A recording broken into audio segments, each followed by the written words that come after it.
నమస్కారం metro news కి స్వాగతం. ముందుగా ముఖ్యాంశాలు. ఘనంగా గ్రామీణ డాక్ సేవక్ సమ్మేళనం. టెక్నాలజీ పెరిగినా జీడీఎస్ ఉద్యోగుల్ని మించి ఎవరూ విధులు నిర్వహించలేరు. సీఎం చంద్రబాబు వెల్లడి.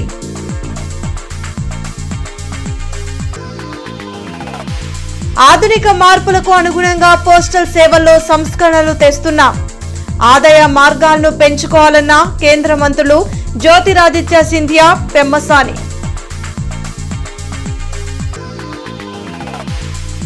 తప్పుల్ని ప్రశ్నిస్తే పార్టీ కార్యాలయాలపై దాడులు చేస్తారా? ఉగ్రవాదులకు బీజేపీకి తేడా లేదు. PCC working president Mastan Vali fire. గ్రామీణ డాక్ సేవకులు లేకపోతే గ్రామీణ ప్రాంతాల్లో లాజిస్టిక్ వ్యవస్థ ఉండదని ముఖ్యమంత్రి చంద్రబాబు అన్నారు. పోస్టల్ విభాగం అతి శక్తివంతమైన వ్యవస్థ అని, మంచి గైడెన్స్ ఇస్తే వికసిత్ భారత్ స్వర్ణాంధ్ర సాధనలో గ్రామీణ డాక్ సేవకులు కీలకంగా ఉంటారని చెప్పారు. గుంటూరులో గ్రామీణ డాక్ సేవక్ సమ్మేళన్ కార్యక్రమం జరిగింది. శ్రీ సత్యసాయి స్పిరిచువల్ సిటీలో నిర్వహించిన ఈ కార్యక్రమంలో సీఎం చంద్రబాబుతో పాటు కేంద్ర మంత్రి జ్యోతిరాదిత్య సింధియా, కేంద్ర సహాయ మంత్రి పెమ్మసాని చంద్రశేఖర్, ఇతర ప్రజా ప్రతినిధులు పాల్గొన్నారు. దాదాపు 8,000 మంది గ్రామీణ డాక్ సేవకులు హాజరయ్యారు. ఉత్తమ సేవలు అందించిన వారికి ప్రతిభా పురస్కారాలను అందించారు. ఈ సందర్భంగా సీఎం చంద్రబాబు మాట్లాడుతూ, బాగా చదువుకున్న వాళ్లు పోస్టల్ జాబ్స్ ద్వారా గ్రామాల ప్రజలకు సేవ చేస్తున్నారని చెప్పారు. గతంలో పోస్ట్ మ్యాన్ కోసం గ్రామాలు ఎదురు చూసేవని గుర్తు చేసుకున్న చంద్రబాబు, జీడీఎస్లకు ఎలక్ట్రిక్ సైకిల్ ఇవ్వాలని కేంద్ర మంత్రికి సూచించారు. రాష్ట్రంలో డబుల్ ఇంజిన్ సర్కార్ ఉందని, ప్రజలకు అభివృద్ధి, సంక్షేమమే లక్ష్యంగా పనిచేస్తున్నట్లు వివరించారు. ఏఐ సమ్మిట్లో యూత్ కాంగ్రెస్ అర్ధనగ్న ప్రదర్శన చేసి దేశ పరువును దిగజార్చాలని చూడటం దురదృష్టకరమని అన్నారు. నేను ప్రపంచం అంతా కూడా పంపిస్తున్నాను ఎక్స్పర్ట్స్ అందరినీ. వాళ్ళు మొత్తం స్టడీ చేస్తారు. వాళ్ళల్లో వచ్చిన మార్పులు చూసుకుని దానికంటే మెరుగైన వ్యవస్థను రూపకల్పన చేస్తానని మీ అందరికీ హామీ ఇచ్చాడు. ఇప్పుడే ఎలక్ట్రికల్ సైకిల్ కూడా మాట్లాడాడు.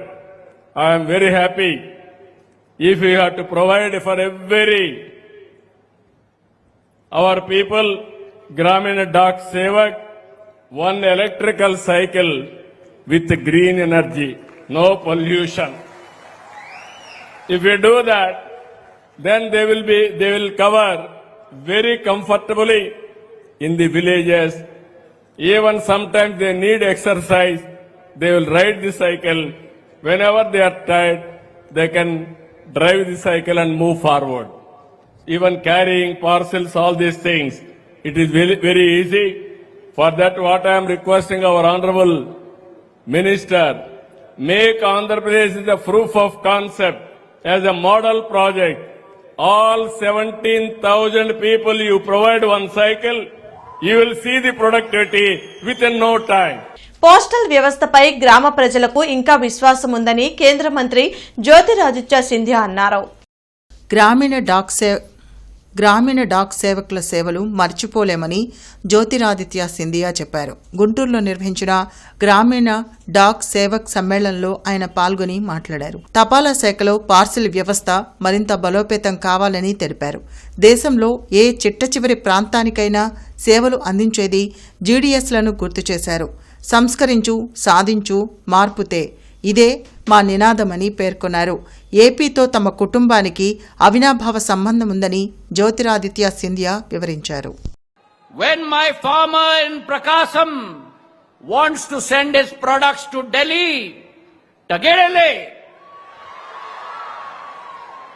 When my small trader in Tenali wants to send his products to Bombay, Tagerele. When my entrepreneur in Nellore wants to reach the global markets, Tagerele. When my chili from Guntur must reach the shores of the UAE and Europe, Tagerele. And so, my family members, our future is bright. But as the father of the nation has said, We must become the change we want to see in the world. There is no other channel in India, no other channel in any country in the world that has the depth and the breadth of our India Post. 1,65,000 post offices across the length and breadth of our country. మార్పుని అందిపుచ్చుకోలేని ఏ సంస్థ మనుగడ సాధించలేదని కేంద్ర సహాయ మంత్రి పెమ్మసాని చంద్రశేఖర్ అన్నారు. గుంటూరులో నిర్వహించిన గ్రామీణ డాక్ సేవా సమ్మేళనంలో సీఎం చంద్రబాబు కేంద్ర మంత్రి జ్యోతిరాదిత్య సింధియాతో కలిసి పాల్గొని మాట్లాడారు. పార్సిల్, ఈ-కామర్స్ విభాగంలో పోస్టల్ శాఖ పోటీ పడాలని చెప్పారు. దేశంలో తపాలా శాఖకు ఖర్చు 35,000 కోట్లవుతుంటే ఆదాయం మాత్రం 13,000 కోట్లే వస్తుందని, ఎయిర్ ఇండియా పరిస్థితి పోస్టల్ శాఖకు రాకూడదని పెమ్మసాని సూచించారు. రైల్వే తర్వాత అత్యధిక ఉద్యోగులు ఉన్నటువంటి సంస్థ పోస్టల్ సంస్థ. అంటే మనం చేసే పని ఈ దేశ వ్యవస్థని ప్రభావితం చేస్తుంది అని మీరందరూ తెలుసుకోవాలి. ఈ డబ్బు ఎక్కడి నుంచి వస్తుందని ఇంత ఖర్చు పెడతా ఉంటే, ఒకప్పుడు అంటే అన్ని గవర్నమెంట్ ఉద్యోగాలు ఉన్నాయి. ఈ రోజున ప్రైవేటు ఉద్యోగస్తులు విపరీతంగా పెరిగిపోయారు. వారు ట్యాక్స్ కడుతున్నారు, ప్రతి వ్యాపారి ట్యాక్స్ కడుతున్నారు. అదే విధంగా మీరు కూడా ట్యాక్స్ కట్టి వేరే డిపార్ట్మెంట్లను పోషిస్తున్నారనే సంగతి గుర్తుపెట్టుకోవాలి.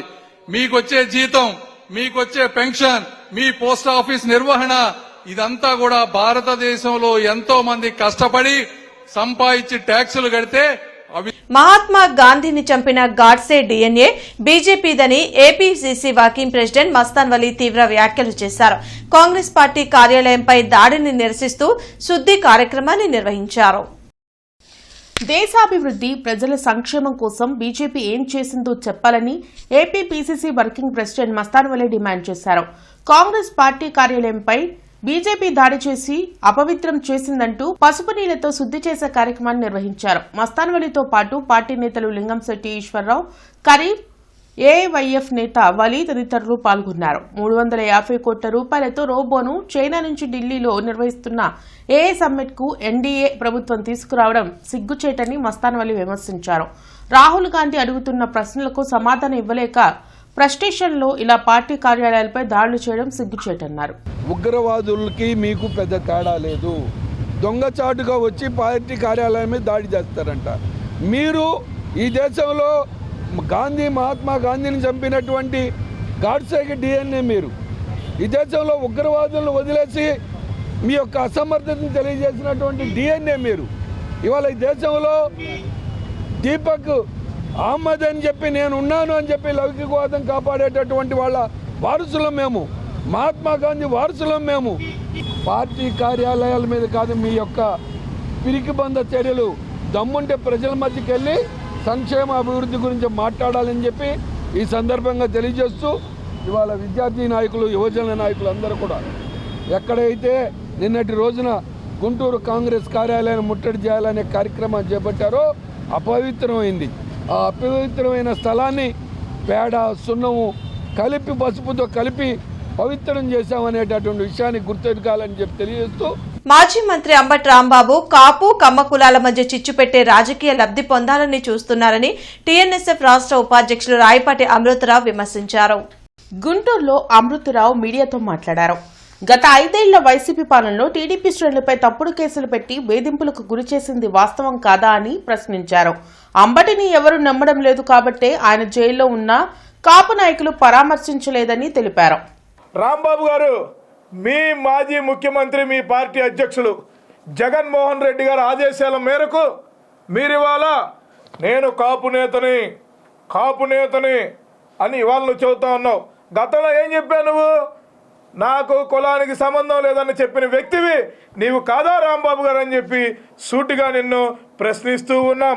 మరీ ముఖ్యంగా ఇంకొకటే చెప్తా ఉన్నావు రాంబాబు గారు, నువ్వు ఎన్ని కుతంత్రాలు పండినా, నువ్వెన్ని కొయ్యిక్కులు పండినా, అన్నదమ్ముల వలె కలుసున్నా మా కమ్మ కాపు సోదరులని ఎవరు విడదీయలేరు. అన్నదమ్ముల వలె కలుసున్న మమ్మల్ని ఎవరు విడదీయలేరు. ఆస్టర్ రమేష్ హాస్పిటల్స్ ఆధ్వర్యంలో 100వ కంటిన్యూయింగ్ మెడికల్ ఎడ్యుకేషన్ కార్యక్రమం గుంటూరులో నిర్వహించారు. జింకానా ఆడిటోరియంలో జరిగిన ఈ కార్యక్రమంలో తెలుగు రాష్ట్రాలతో పాటు కేరళకు చెందిన దాదాపు 800 మంది వైద్యులు, వైద్య విద్యార్థులు హాజరయ్యారు. కొత్త చికిత్సా విధానాలు, అంతర్జాతీయ మార్గదర్శకాలను పరిచయం చేయడం సీఎంఈ ముఖ్య ఉద్దేశమని Aster Ramesh hospitals chief cardiologist doctor Pothineni Ramesh Babu వెల్లడించారు. రోగులందరికీ ఒకే రకంగా మందులు సూచించడం శాస్త్రీయంగా సమంజసం కాదన్నారు. అంటే హార్ట్ ఫెయిల్యూర్ అనేది అందరికీ ఒకేలాగా ఉండదు. హార్ట్ ఫెయిల్యూర్ వచ్చినప్పుడు ఎమర్జెన్సీ వెంటిలేషను, బెలూన్ పంపు, అవసరం వస్తే 3 బ్లాక్స్ ఉంటే స్టెంట్స్ కానీ ఆపరేషన్ కానీ చేస్తే ఇప్పుడు పోయే ప్రాణాలని చాలా కాపాడటానికి అవకాశం ఉంటుంది. ఇది హార్ట్ ఫెయిల్యూర్ గురించి. 4వ అంశం ఏంటంటే ఈ గుండె జబ్బులకి ఇప్పటివరకు కూడా వ్యాధి లక్షణాలు లేకపోతే ఏమి టెస్ట్ చేయకూడదు, యాంజియోగ్రామ్ అనేది అమెరికన్ హార్ట్ అసోసియేషన్ అలా చెప్తూ ఉండేది. కానీ ఇప్పుడు తెలిసింది ఏంటంటే 40 సంవత్సరాలు దాటిన దేశస్తులకు కానీ అమెరికాలో కానీ వాళ్ళకి 45 అలా దాటితే వాళ్ళ 50 మందికి అప్పటికే గుండె జబ్బు సీడ్ అక్కడ ప్రారంభం అయింది అని. ఆ 50 మందిని మనం పట్టుకుని అది పెరగకుండా ఉండేందుకు స్టాటిన్స్ కానీ, యాస్పిరిన్ కానీ మందులు, లైఫ్ స్టైల్ మెజర్స్, బరువు తగ్గడానికి, బీపీ షుగర్ ఫుల్ కంట్రోల్ చేసుకుంటే మితిమీరిన వేగం యాక్సిడెంట్ కి దారితీసింది. జెడ్పీ రోడ్లో స్పీడ్గా వచ్చిన ద్విచక్ర వాహనం కారును ఢీకొట్టింది. దీంతో 2 వీలర్ ఫ్రంట్ వీల్ విరిగి పక్కన పడగా car front wheel axle break అయింది. బైక్పై ఉన్న వ్యక్తికి తీవ్ర గాయాలయ్యాయి. అటుగా వెళ్తున్న ఎమ్మెల్యే తెనాలి శ్రావణ్ కుమార్ ఇది గమనించి క్షతగాత్రుణ్ణి హాస్పిటల్కు తరలించేందుకు సహకరించారు. ర్యాష్ డ్రైవింగ్తో వస్తున్న వాహనదారుల కారణంగా రోడ్డుపై వెళుతున్న ఇతరులు భయపడాల్సిన పరిస్థితులు నెలకొన్నాయి. బిజీ రోడ్లపై స్పీడ్ బ్రేకర్లు వేసినా బైక్ స్పీడ్ను మాత్రం ఎక్కడా తగ్గించకుండా పోతుండటంతో అనేక చోట్ల యాక్సిడెంట్లు జరుగుతున్నాయి.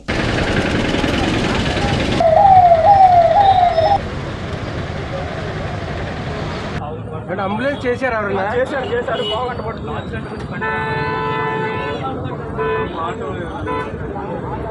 ఎవరు లేరా, ఒక్కడే ఉన్నారు.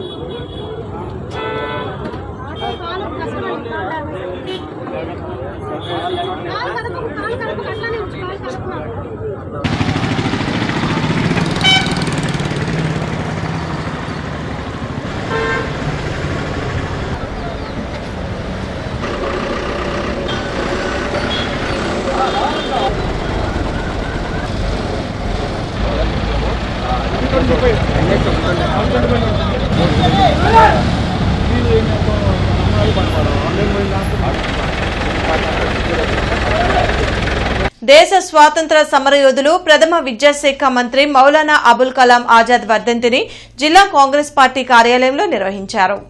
అబుల్ కలాం చిత్రపటానికి పీసీసీ వర్కింగ్ ప్రెసిడెంట్ మస్తాన్ వలీతో పాటు ఈశ్వర్రావు, ఇతర నాయకులు పుష్పాంజలి ఘటించి నివాళులర్పించారు.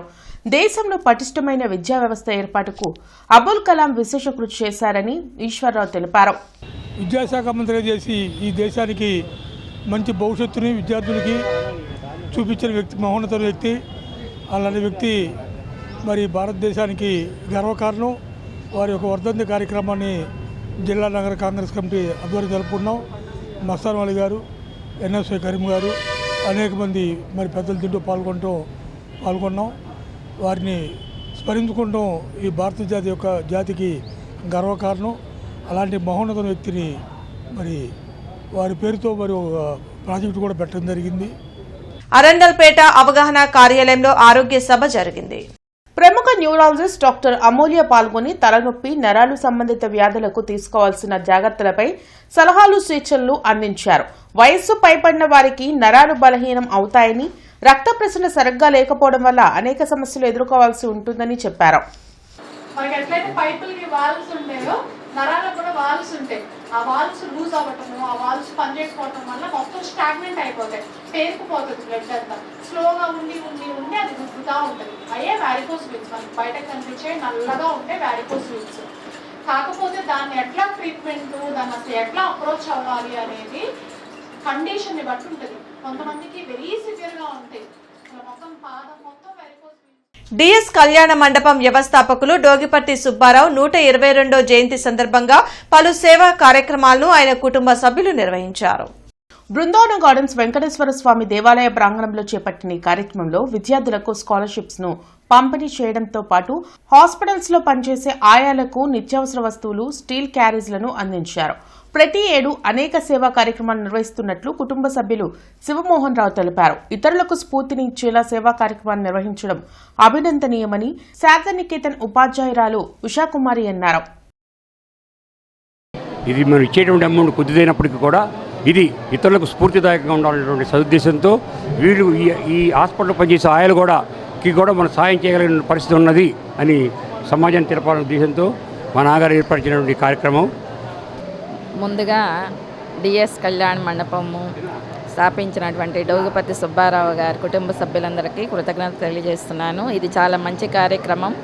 ఇలాంటి కార్యక్రమాలు ఇంకా కొనసాగాలని కోరుకుంటున్నాను. ముఖ్యంగా విద్యార్థులకు ఇచ్చేటటువంటి స్కాలర్షిప్లు, నెక్స్ట్ వాళ్ళకి ఇంటర్మీడియట్లో ఫీజులు కట్టుకోవడానికి ఎంతో కొంత ఉపయోగకరంగా ఉంటుంది. ముఖ్యంగా ఇది పేదవాళ్ళకి ఉద్దేశించిన కార్యక్రమం కాబట్టి చాలా ఉపయోగకరంగా ఉంటుంది. ఇంకా కొనసాగాలని కోరుకుంటున్నాను. ప్రతి సోమవారం కలెక్టరేట్, ఎస్పీ, కార్పొరేషన్ కార్యాలయాల్లో ప్రజా ఫిర్యాదుల పరిష్కార వేదిక కార్యక్రమాన్ని నిర్వహిస్తున్నారు. ప్రజలు తమ సమస్యలను అధికారుల దృష్టికి తీసుకువెళ్లి వాటిని పరిష్కరించుకోవాలని ఉన్నతాధికారులు సూచించారు. కార్పొరేషన్ కార్యాలయంలో పీజీఆర్ఎస్ జరగనుంది. జిల్లా, నియోజకవర్గ, మండల స్థాయిలో ఈ ప్రజా ఫిర్యాదుల పరిష్కార వేదిక కార్యక్రమం నిర్వహించనున్నారు. ప్రజలు తమ అర్జీలను meekosom.ap.gov.in కూడా నమోదు చేసుకోవచ్చని కలెక్టర్ తమీం అన్సారియా సూచించారు.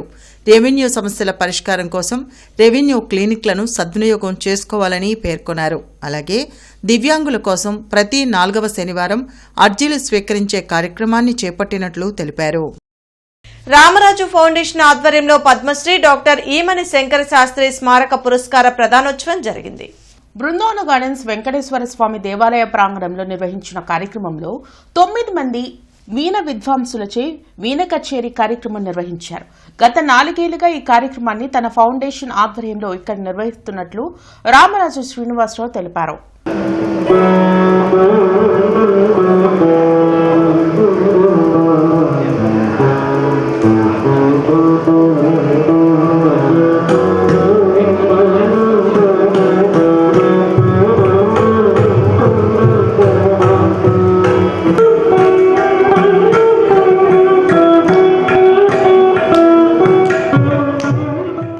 భారతదేశంలో మొదటిసారిగా అవార్డు ఇవ్వడం స్టార్ట్ చేసి గుంటూరులో గత 3 సంవత్సరాలుగా చేయడం జరిగింది. ఇది 4వ సంవత్సరము.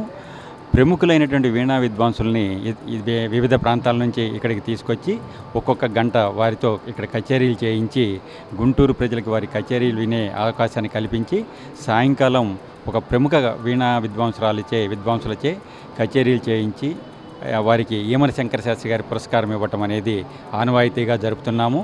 దీనికి మా వంతు సహకారం మాకందరికీ సహకారం అందిస్తున్నటువంటి దేవాలయ పాలక మండలి వారికి ముఖ్యంగా మేము ధన్యవాదాలు తెలుపుకుంటున్నాము. రాజుపాలెం మండల కేంద్రంలో జరిగిన శ్రీ అంకంబ తల్లి తిరునాళ్ల సందర్భంగా మహిళల కోలాటం భక్తుల్ని విశేషంగా ఆకట్టుకుంది. మన సంస్కృతి సాంప్రదాయాలు పాటిస్తూ భావితరాలకు దిక్సూచిగా నిలవాలని కోలాటం మాస్టర్లు చొక్కా శ్రీనివాసరావు, ఫణితెరపు నరసింహారావు ఆకాంక్షించారు. దశాబ్దాలుగా గ్రామ పెద్దలు పులిబండ్ల సాంబశివరావు, చొక్కా గాలయ్య, ఆవుల వెంకటరామయ్య పర్యవేక్షణలో తెలుగు సాంప్రదాయాలు ఉట్టిపడేలా నిర్వహిస్తున్న మహిళల కోలాటాన్ని చూసేందుకు జనం పోటెత్తారు. అనంతరం భక్తులకు తీర్థ ప్రసాదాలు అందించారు.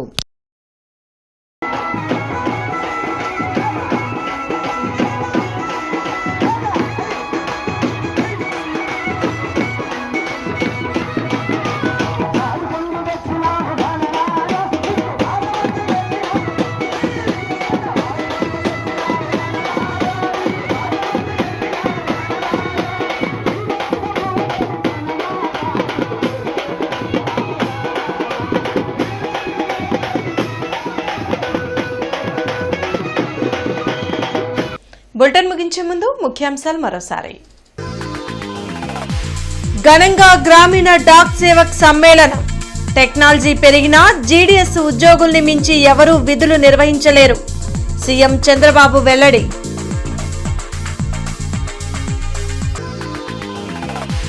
ఆధునిక మార్పులకు అనుగుణంగా పోస్టల్ సేవల్లో సంస్కరణలు తెస్తున్నాం.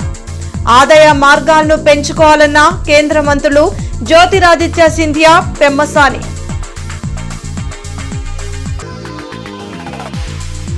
తప్పుల్ని ప్రశ్నిస్తే పార్టీ కార్యాలయాలపై దాడులు చేస్తారా? ఉగ్రవాదులకు బీజేపీకి తేడా లేదు. PCC working president Mastan Vali fire. ఈ వార్తలంతటితో సమాప్తం. నమస్కారం.